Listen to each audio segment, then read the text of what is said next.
নজর রাখবো পরবর্তী সংবাদে।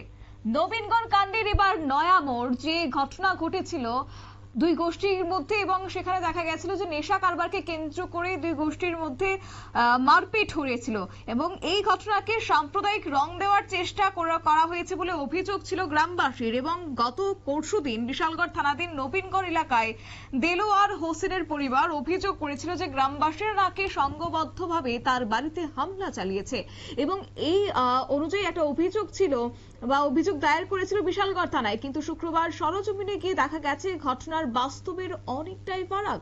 এলাকাবাসীরা সাংবাদিকদের কাছে পেয়ে দলুয়ারের পুরো কুস্তি তুলে ধরেন যে সেখানে বলা হয়েছে যে নেশার বাণিজ্যের পুরো তথ্য সামনে আনা হয়েছে গ্রামবাসীদের পক্ষ থেকে এবং সংবাদ মাধ্যমের সামনে। গত 1 বছর ধরে যে গুয়াহাটির কোনো একটি জেল কেটে এসেছে এই নেশা কারবার বাণিজ্যের দৌলতে, তাও তুলে ধরেন সংবাদ মাধ্যমকে।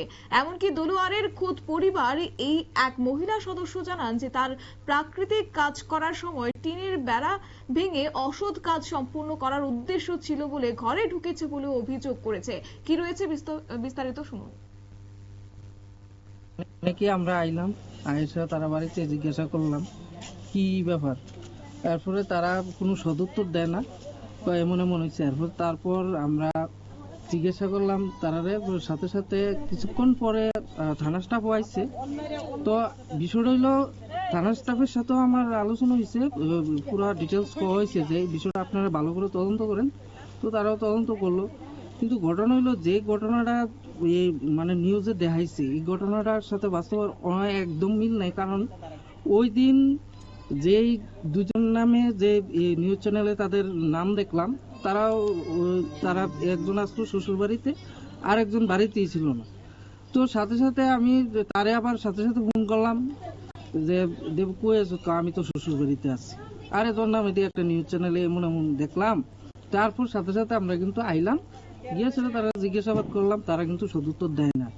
আমরা সাথে কোনো সদুত্তর প্লাস থানার যে বুঝবাবু আইছেন, বুঝবাবুর সাথেও তারা কিন্তু এমন কোনো ডিটেলস খুঁজে না। তো আমার আর্জি হইল যে এই এলাকার মধ্যে এই যে একটা মিথ্যা বার্তা, এই বার্তার দরুন তো এখন যে একটা পরিবেশ তৈরি হয়ে রয়েছে বাংলাদেশ আর ইন্ডিয়ার মধ্যে, যে সাম্প্রদায়িক একটা বিষয় নিয়ে, হিন্দু মুসলমান একটা বিষয় নিয়ে, তো আমি চাই এলাকার মধ্যে কোনো বিভ্রান্তি যাতে না হয়। কারণ ওই যে দেলোয়ার হোসেন বিগত দিনে তারে কয়েকবার দফায় দফায় আমরা কিন্তু তারে বারণ করা হয়েছে, এলাকাবাসীর তরফ থেকে, পঞ্চায়েত তরফ থেকে, আমরা প্রতিনিধি হিসেবেও তারে কিন্তু আমরা ঢাকায় নিয়ে বারণ করছি।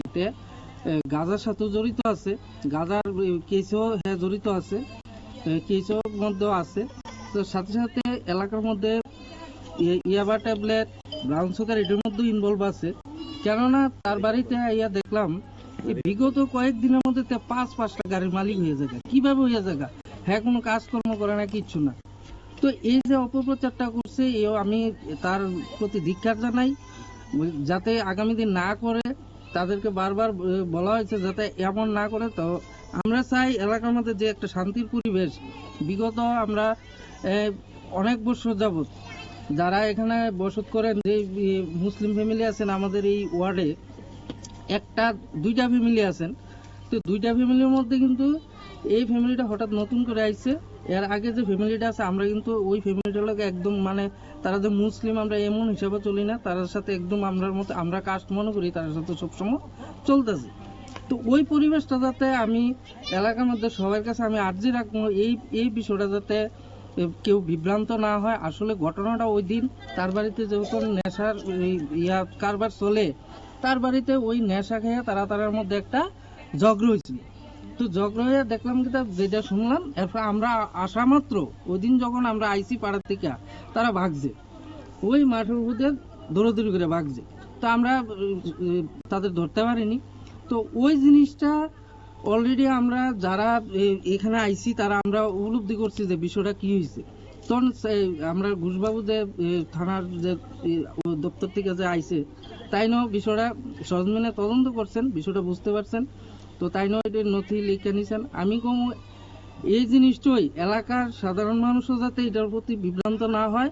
আসলে মূল ঘটনার সবাই একটু বুঝতে চেষ্টা করেন, মূল ঘটনা কিচ্ছু না, এই নেশার কেন্দ্র করে তাদের মধ্যে একটা হুলস্থুল কাণ্ড বাড়িতে হয়েছে। আর নাই তো আমরা যেহেতু তাদের কাছে জানতে চাইতাম, তো তারা বাড়িতে থাকতে পারতো, আমরা কাছে খুললা কইতে পারতো। আমরা তো প্রতিনিধি হিসাবে গেছিলাম যে বিষয়টা জানতে, তো তারা বাড়িতে নাই। তারা বাড়ি থেকে আমরা দেখে দৌড়াদৌড়ি করে গেছে। তা আমরা এটাই সকলের কাছে বার্তা, এই বিভ্রান্তিতে কেউ কান দিবেন না, এটা আসলে সম্পূর্ণ মিথ্যা।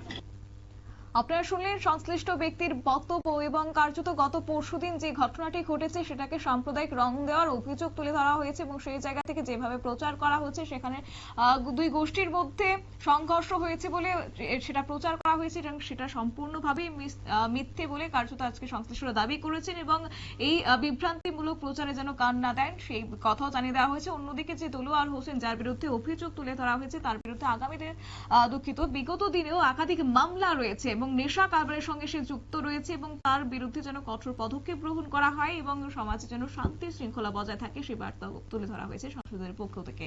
নিয়ে নিচ্ছি ছোট্ট একটি বিজ্ঞাপন বিরতির সঙ্গে থাকুন।